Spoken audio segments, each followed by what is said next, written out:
Hello students, कैसे हैं आप सब। उम्मीद करता हूं कि आप सभी अच्छे होंगे, स्वस्थ होंगे और अपनी पढ़ाई पे ध्यान दे रहे होंगे। तो चलिए बच्चों, अपन ने अपना चैप्टर है वो चैप्टर नंबर 2 है वो कंप्लीट कर लिया है। आज अपन नेक्स्ट शुरुआत करने वाले हैं आपकी यूनिट नंबर 3, जिसके अंदर है आपका चैप्टर नंबर 3 और वो चैप्टर है आपका पॉलिनोमियल यानी कि बहुपद। तो बीजगणित की शुरुआत कर रहे हैं हम आज बच्चों। देखिए, बीजगणित में सबसे पहले बीजगणित अलजेब्रा बोलते हैं, जैसे अलजेब्रा बीजगणित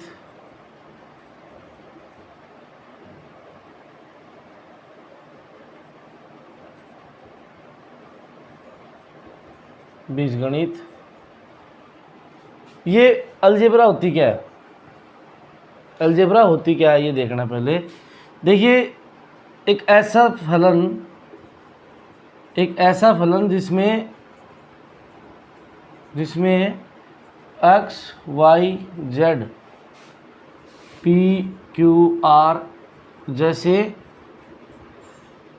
क्या हो, वेरिएबल हो, जैसे क्या हो, वेरिएबल हो।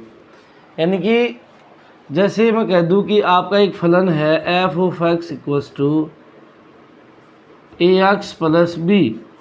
समझ में आ गई बात। जैसे मैं आपको कह दूं कि आपका एक फलन है F X equals to A x plus B, तो ये फलन आपका कहलाएगा रेखीय फलन। क्या कहलाएगा? रेखीय बहुपद। ये जो बहुपद है, पॉलिनोमियल है, इसके कहने का मतलब क्या है कि जहाँ मेरा ये जो एक वेरिएबल x है, जिसको चर बोलते हैं, जिसको क्या बोलते हैं, चर बोलते हैं, और जो a और b है वो क्या है इसमें, वो है अचर, कांस्टेंट। वो क्या है? कांस्टेंट, अचर है।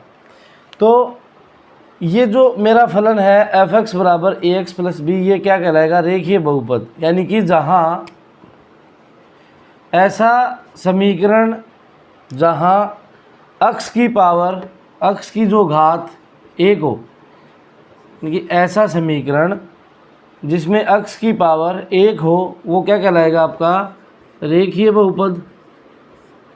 रेखीय बहुपद।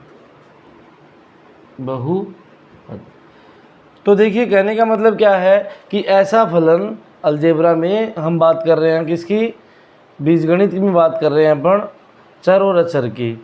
तो देखिए, ऐसा फलन जिसमें x y और p q r z जैसे जो भी फलनों का कॉम्बिनेशन दिखे, जो भी फलनों का संबंध दिखे, या हमें जो भी बहुपद दिखे, वो सारे क्या हैं? बीजगणित ये फलन है। चलिए, अब जो अपना ये जो बहुपद है, ये 3 प्रकार का होता है। अपना ये बहुपद है, ये 3 प्रकार का होता है। देखिए कैसे।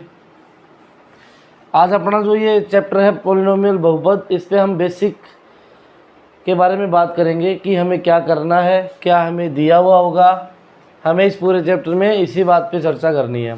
कहने का मतलब क्या है कि आज अपनी ये चैप्टर नंबर 3 की डेमो क्लास है, और डेमो भी आप बता सकते हो या बेसिक क्लास मान सकते हो, कि इसके अंदर हमें सबसे पहली बात यही है कि क्या तो दिया हुआ होगा, क्या हमें ज्ञात करना है, और उसका क्या मेथड है। ठीक है, तो चलिए इधर देखिए आप, मैंने क्या बताया, जो आपका पॉलिनोमियल है,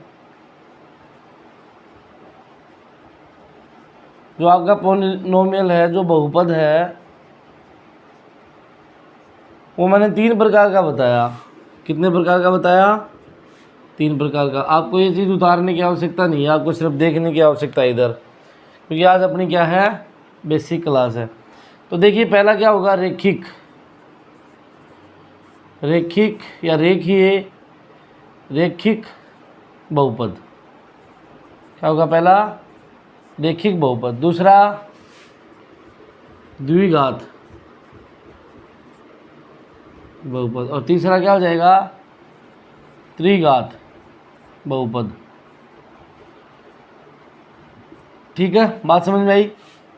ये कैसा होगा आपका, ये ऐसा होगा ax प्लस बी, यानी कि एक ऐसा रेखिक समीकरण जिसके अंदर x की घात क्या हो, 1 हो। यहाँ पे x की पावर 1 है ना, शाबाश। फिर द्विघात समीकरण क्या हो जाएगा, आपको समझ में आ गई होगी बात कि ऐसा समीकरण जिसमें x की पावर क्या हो, 2 हो। या आप इसको ऐसे भी बोल सकते हो कि ऐसा द्विघात समीकरण जिसके अंदर 2 क्या हो, चर हो। तो 2 चर कौन से हैं, एक तो x स्क्वायर है और एक x है, तो वो समीकरण क्या कहलाएगा, आपका द्विघात। त्रिघात क्या होगा, जिसमें x की पावर 3 या 3 से अधिक हो। तो ये कैसा हो जाएगा, ax की cube plus bx square plus cx plus d। तो ये रेखिक समीकरण क्या कहलाएगा, आपका त्रिघात बहुपद। आप इसमें ऐसे भी देख सकते हो कि इसमें एक साथ x के 3 पद हैं, एक ये पद, एक ये पद और ये पद। तो कहने का मतलब क्या हो कि ऐसे बहुपद या ऐसे समीकरण जिनमें वेरिएबल्स जो चर हैं वो 1 हो, वो रेखिक बहुपद। जिसमें चर 2 हो वो द्विघात बहुपद। जिसमें चर 3 हो वो त्रिघात बहुपद। जिसमें चर n हो, अब देखिए यहाँ पे एक लाइन और जोड़ दी है मैंने, जिसमें चरों की संख्या n हो तो वह, और वह इधर लिख रहा हूँ मैं, जिसमें चरों की संख्या n हो वह कौन सा कहलाएगा, n घात का बहुपद। और वो कैसा होगा, f of x equals to an x की power n plus an minus 1 x की power n minus 1 plus an minus 2 x की power n minus 2 plus dot dot dot plus a1x plus a0। वो बहुपद क्या होगा, आपका n घात का बहुपद कहलाएगा। और उसको लिखने का तरीका क्या होगा, ये वाला होगा। इसे क्या कहेंगे, n घात का बहुपद, n घात का बहुपद। द पोलिनोमियल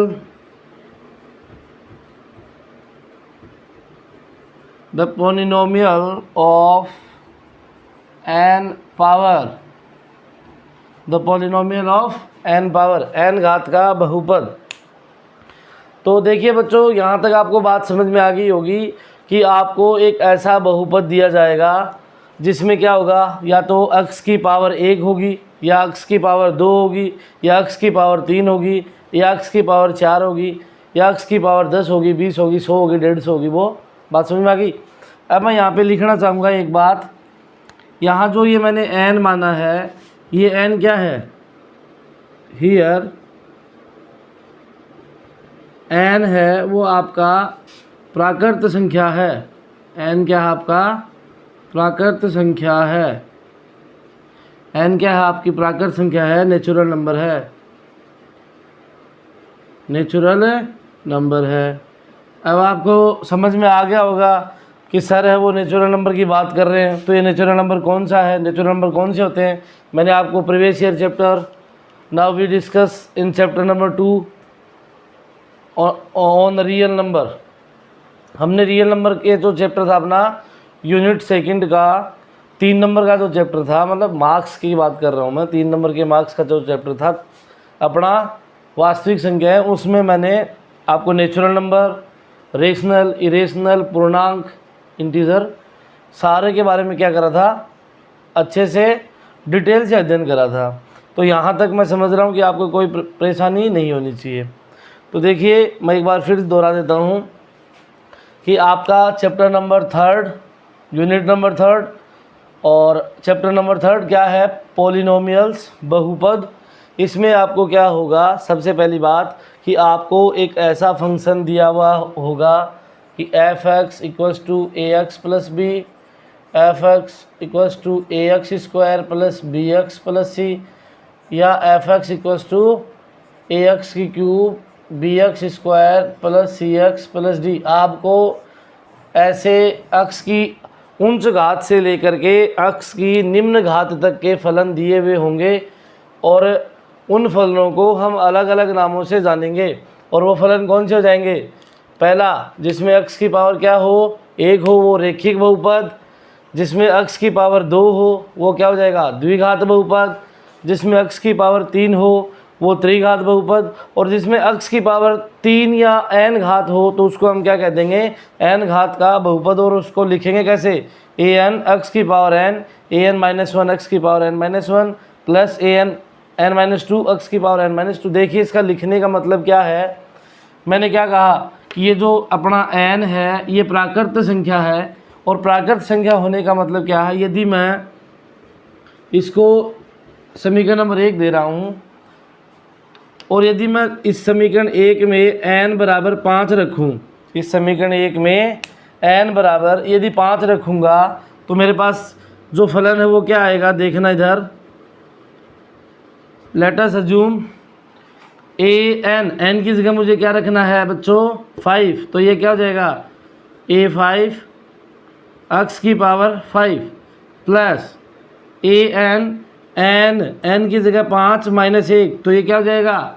a4 x की पावर 4 प्लस a3 x की पावर 3 प्लस a2 x की पावर 2 प्लस a1 x की पावर 1। बात समझ में आ गई? प्लस 1। क्यों क्यों क्यों क्या हो जाएगा वहाँ पे लास्ट में आपके पास आएगा a5 नहीं, an माइनस 5 इंटू x की पावर n माइनस 5। जैसे ही आप इसमें n इक्वल्स टू 5 रखोगे तो ये क्या हो जाएगा? a 5 माइनस 5 x की पावर 5 माइनस 5। बात समझ में आ गई? और जैसे ही आप इसको क्या करोगे? घटाओगे तो क्या बचेगा? a0 और ये क्या बचेगा? x की पावर 0। तो इसको हम 1 नहीं लिखेंगे, इसको हम a0 लिखेंगे, क्योंकि किसी भी वेरिएबल की पावर 0 होती है तो उसकी वैल्यू किसी भी वेरिएबल की पावर यदि 0 होती है तो उसकी वैल्यू 1 होती है। अभी मैं आपको ये चीज़ प्रूव करके बताऊंगा, बस ये देखिए एक बार। तो कहने का मतलब क्या है, अभी ये जो हमारे पास जो फलन आया है f(x equals to a5 x की पावर 5), तो यहाँ पे आप देखिए बच्चों, जो ये x की पावर 5 है ये क्या बताता है कि ये हमारे पास जो बहुपद आया है ये कितने घात का है? 5 घात का है। तो इसको क्या बोल सकते हैं हम? 5 घात का बहुपद। जो बात मैं समझाने जा रहा था आपको वो मैं उम्मीद करता हूँ कि आपको समझ में आई होगी। यहाँ तक तो कुछ नहीं है, यहाँ तक तो यही बात है कि इसमें क्या होता है, बहुपद क्या होता है, कि वो कैसा दिखता है, बस उसके बारे में डिस्कस करें। आगे देखिए कि हमें बहुपद देने के बाद क्या करना है। समझ में आई बात? चलिए, बहुपद देने के बाद क्या करना है वो देखते हैं। भाई हमें दिख जाएगा कि बहुपद तो ये ऐसा है, लेकिन उसको सोल्व कैसे करेंगे ये है ना मेन बात। तो उसके बारे में अपन क्या करते हैं? डिस्कस करते हैं।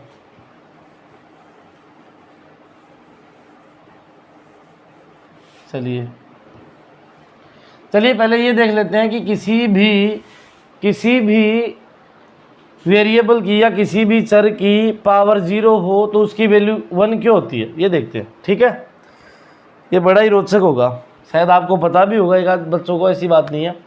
देखिए जैसे मेरे पास क्या है कि x की पावर, इस मार्कर में साइड डालनी पड़ेगी, x की पावर 0 है और मैं कह रहा हूँ कि x की पावर 0 वो 1 होता है। तो देखिए ये क्या होती है? लेफ्ट हैंड साइड, और ये होती है राइट हैंड साइड। जब हम किसी भी चीज़ को सिद्ध करते हैं वो तो दोनों तरफ से सिद्ध करेंगे तो वो बात क्या हो जाएगी? यदि दोनों साइड से बराबर आ जाएगी तो वो बात प्रूव हो जाएगी। बात समझ में आ गई? ठीक है, चलिए देखते हैं।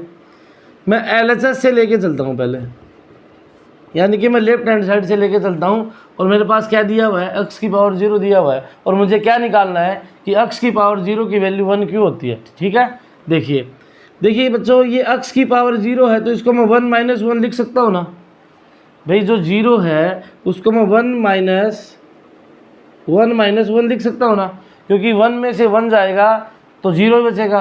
भाई मैं इसको x की पावर 10 माइनस 10 भी लिख सकता हूँ, इसको x की पावर 1000 माइनस 1000 भी लिख सकता हूँ, कोई दिक्कत थोड़ी ना है, क्योंकि इसको घटाओगे तो क्या बचेगा, 0 ही बचना है। तो देखिए इन शॉर्ट मैं आप इसको क्या मान रहा हूँ कि x की पावर 1 माइनस 1। बात समझ में आ गई यहाँ तक। जब किसी भी वेरिएबल की पावर और उनका जो बेस, भाई ये बेस होता है आधार, आधार पे तो पावर होती है, और इनका बेस क्या है, बराबर है, तो ये इसको मैं ऐसे भी तो लिख सकता हूँ ना, x की पावर 1 डॉट x की पावर माइनस 1। समझ में आ गई बात, x की पावर 1 डॉट x की पावर माइनस 1। तो ये x की पावर माइनस 1 है, ये नीचे आ जाएगी, तो मैं इसको ऐसे लिख सकता हूँ ना, x की पावर 1 अपॉन x की पावर 1। जब x की पावर 1 से x की पावर 1 कटेगा तो क्या आएगा, 1। क्या यही सिद्ध करना था हमें, क्या हमें यही सिद्ध करना था कि x की पावर 0 उसकी वैल्यू 1 क्यों होती है। तो उम्मीद करता हूँ आपको ये मैजिक ट्रिक, आपको ये ट्रिक पसंद आई होगी। आज तक हो सकता है कि आपको पता भी नहीं हो। 1 मिनट बच्चों, इंक डाल लेते हैं मार्कर में।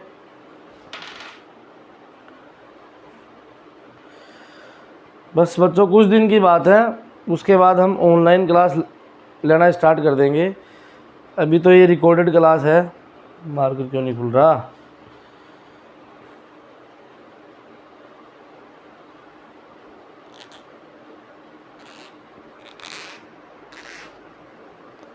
अबे क्या हो गया,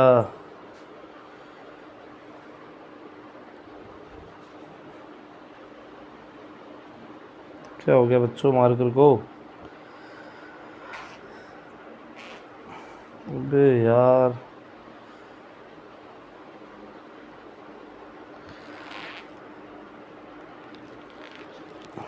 खुल तो गया। तो चलिए 1 मिनट डाल लेते हैं, इंक डाल लेते हैं।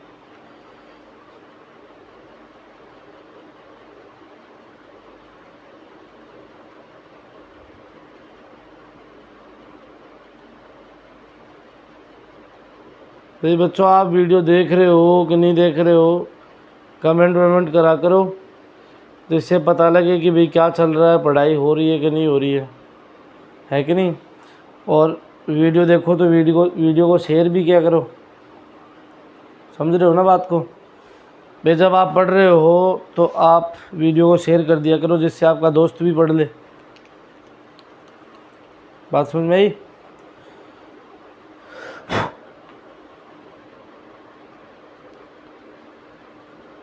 चलिए अपन डिस्कस कर रहे थे बहुपद के बारे में, और वो क्या था देखते हैं इधर। तो देखिए ये उम्मीद करता हूँ कि आपको ये ट्रिक पसंद आई होगी, है ना। हो सकता है कि आपको ये पता हो और नहीं भी हो, तो कोई बात नहीं। चलिए इस चैप्टर की मेन जो चीज़ है उस पर बात करते हैं, ठीक है। जैसे आपको एक फलन दे दिया जाएगा ऐसे, f(x) = ax² plus bx plus c, equation number first, ठीक है। आपको क्या करना है, इसके गुणनखंड करने हैं, और वो गुणनखंड कैसे करने हैं, वो गुणनखंड आपको पता ही होगा कैसे करने हैं। समझ में आ रही ना बात। भाई अपन ऐसे गुणनखंड नहीं करते थे, 9th क्लास में आपने देखा होगा कि x² प्लस 2x प्लस 1 बराबर 0 नहीं मानते थे, फिर इसके टुकड़े करते थे। कैसे भी, ऐसी संख्या बताइए जिसको मल्टीप्लाई करे तो 1 आ जाए और जोड़े तो 2x हो जाए। तो क्या होती है ऐसी संख्या, x² प्लस x प्लस 1 = 0। ऐसी होती है ना कि हम यहाँ से देखते कि इसको x² का गुणांक को इससे मल्टीप्लाई करके देखते थे कि ऐसी संख्या जिसको गुणा करेंगे तो क्या है 1, और जिसको जोड़े तो क्या आ जाए 2x। तो भाई मैं यदि x और x को गुणा करूँगा तो x² आ जाएगा ना। भी ऐसी संख्या जिसको गुणा करूँ तो x² आए, और जोड़ूँ तो क्या आना चाहिए 2x।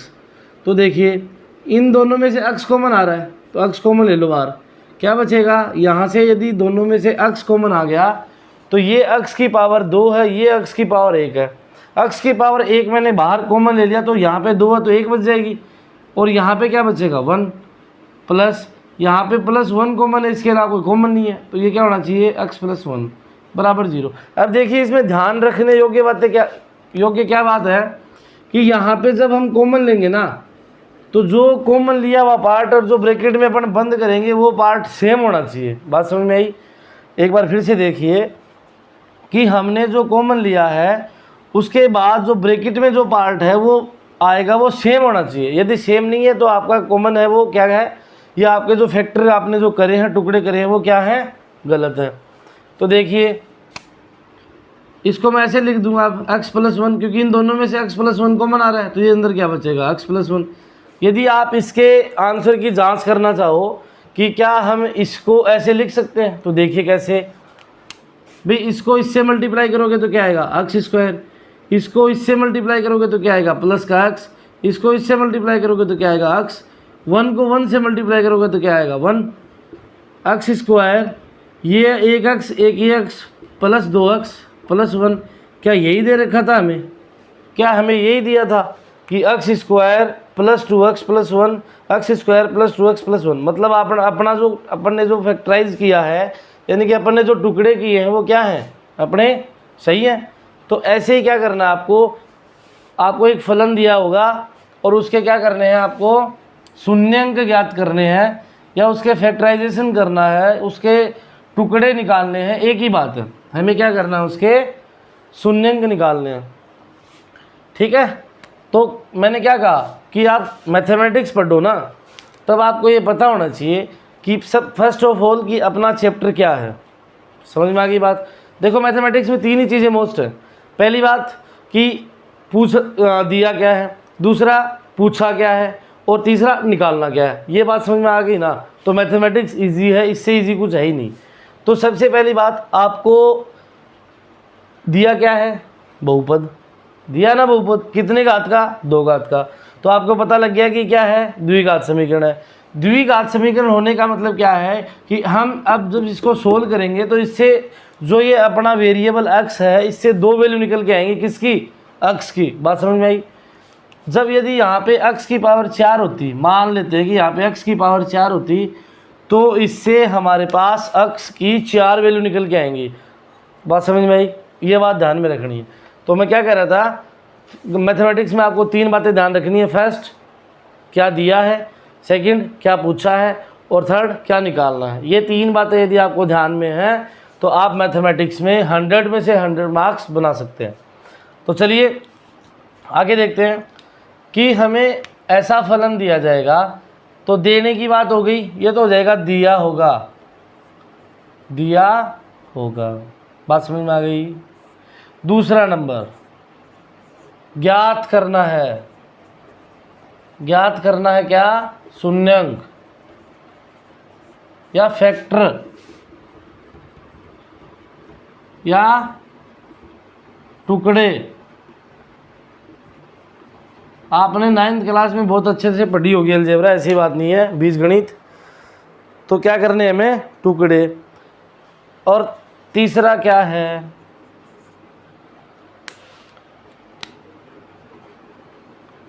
करने का तरीका, करने का तरीका। तो मेथड क्या है, अब वो मेथड बता रहा हूँ आपको। देखिए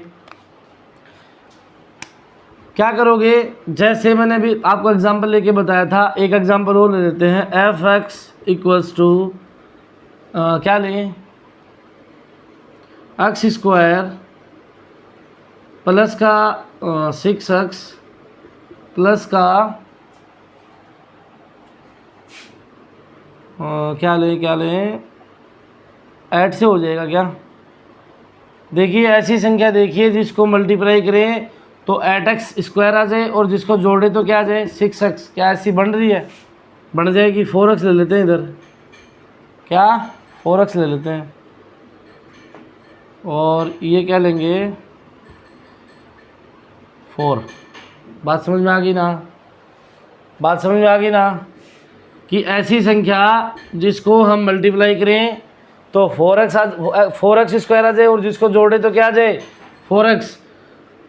तो देखिए सबसे पहली बात आपके माइंड में आ जानी चाहिए कि जो 4 है उसको हम कैसे कैसे लिख सकते हैं भाई, 1 × 4 लिख सकते हैं, 2 × 2 लिख सकते हैं, 4 × 1 लिख सकते हैं। क्या इसके अलावा हम 4 को लिख सकते हैं क्या भाई? आप मेरे को ये बताइए कि जो यहाँ पे जो ये 4 है जिसके हमें टुकड़े करने हैं, समझ में आई ना बात? जो ये अचर है, ये अचर ही तो है, इसको क्या हम इसके अलावा और कोई अपने पास ऐसा कोई टुकड़ा है क्या जिसमें इसको हम लिख सकते हैं? है क्या कोई टुकड़ा ऐसा जिसमें हम इसको लिख सकते हैं? नहीं लिख सकते ना। तो देखिए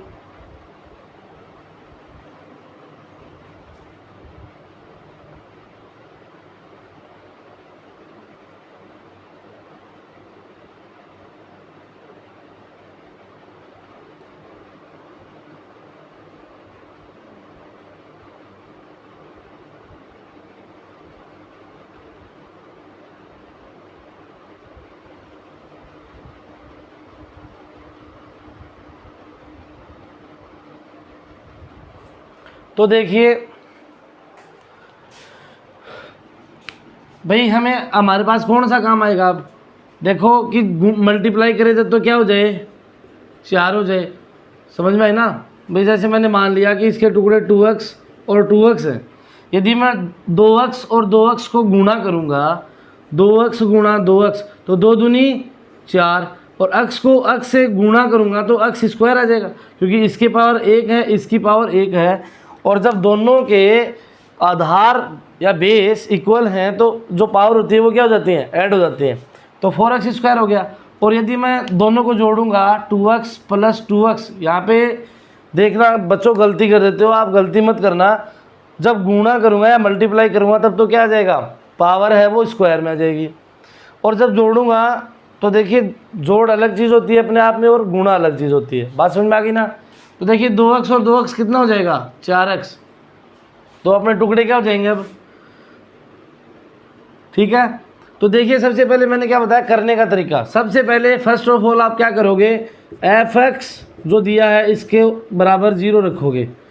सबसे पहले क्या करोगे, f(x) बराबर 0 लेने पर, ठीक है। तो अपने पास बहुपद क्या बचेगा, x² + 4x + 4 बराबर 0। बात समझ में आ गई यहाँ तक? अब मैंने इसके टुकड़े बता दिए इधर, तो ये क्या हो जाएगा, x² + 2x + 2x + 4 बराबर 0। बात समझ में आई?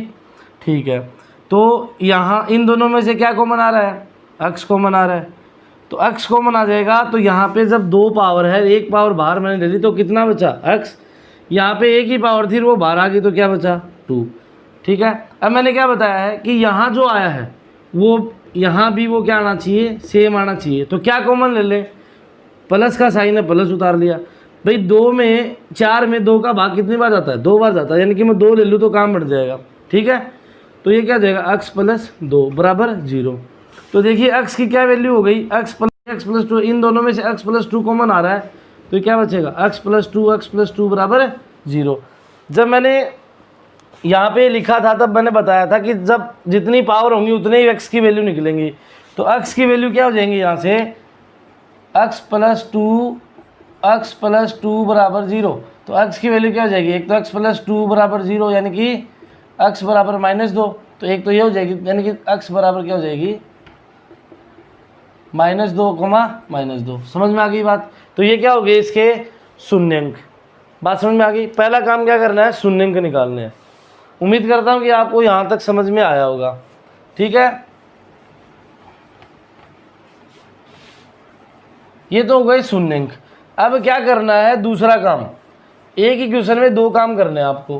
पहला शून्यंक ज्ञात करना है, दूसरा शून्यंक के सातत्यता की जांच करनी है। क्या करनी है, दूसरा काम शून्यंक के सातत्यता की जांच। क्या करनी है, शून्यंक के सातत्यता की जांच करनी है। बात समझ में आ गई? और वो शून्यंक के सातत्य की जांच कैसे होगी कि आपको एक ऐसा सेम ऐसा ही मान लो फलन, और वो कैसा होगा, x = ax + b ax² + bx + c। समझ में आ गई बात? ये समीकरण नंबर 1। और जो तो चलिए बच्चों अपन देखते हैं अपनी एक्सरसाइज 3.1 में क्वेश्चन नंबर एग्जाम्पल नंबर 1। तो देखिए क्या करना है, दिया गया बहुपद, आपको एक बहुपद दिया जाएगा जो कैसा होगा, इस प्रकार का होगा। तो फर्स्ट ऑफ ऑल मैंने बताया था कि आपको क्या करना है, जो अपना जो f(x) दिया है इसके बराबर हमें क्या करना है, शून्य रखना है, 0 रखना है। तो देखिए सबसे पहले क्या लिखोगे,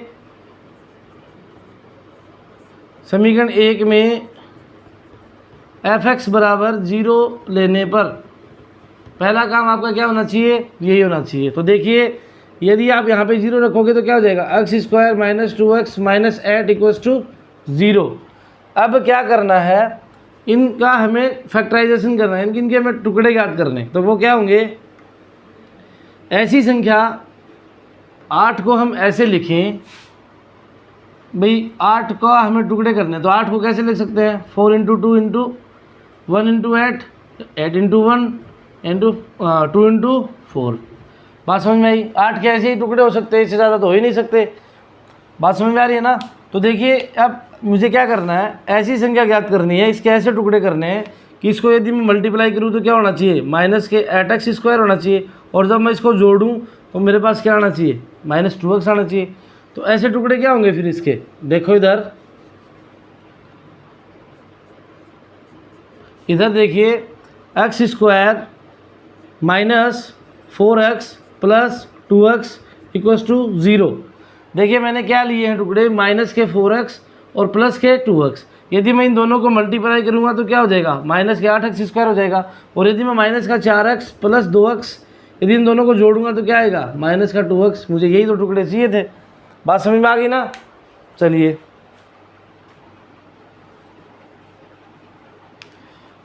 इधर देखते हैं आगे, इन दोनों में से क्या कॉमन आ रहा है, x कॉमन आ रहा है। क्या बचेगा, x - 4।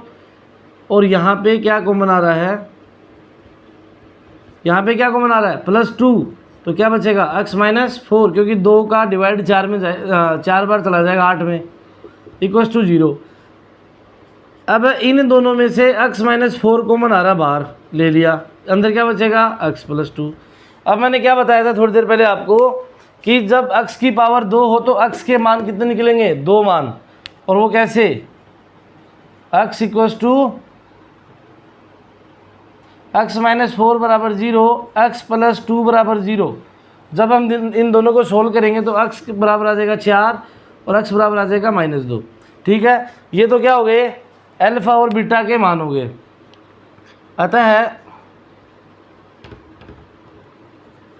अतः शून्यंक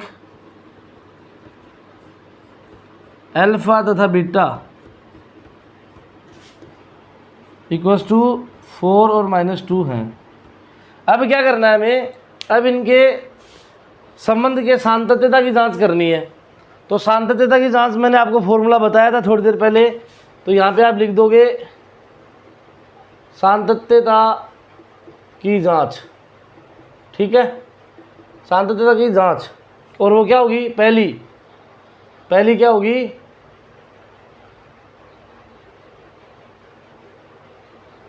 शून्यंकों का योगफल। और शून्यंक क्या है हमारे पास, अल्फा + बीटा, तो उन दोनों का योगफल। और वो योगफल कहाँ से निकलेगा, समीकरण 1 से।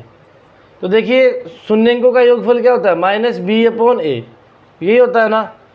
तो समीकरण 1 को देखिए कि समीकरण 1 है वो इस प्रकार है ना, f(x) = ax² - bx - c = 0 मान लेता हूँ मैं इधर।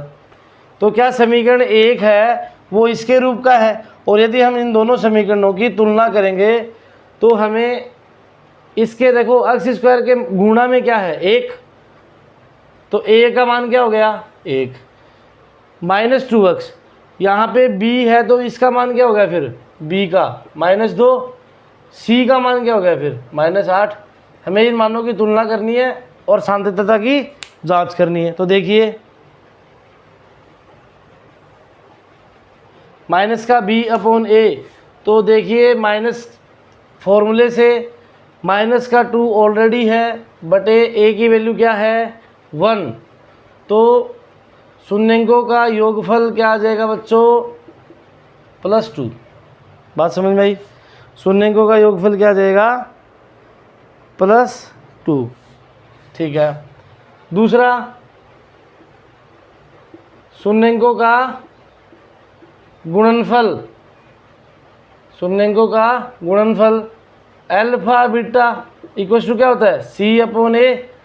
तो देखिए मैंने C/A यानी कि C की वैल्यू क्या है, -8, A की वैल्यू क्या है 1, क्योंकि इसके गुणा में जब कोई संख्या ऐसी होती है तो उसके गुणा में 1 ही होता है।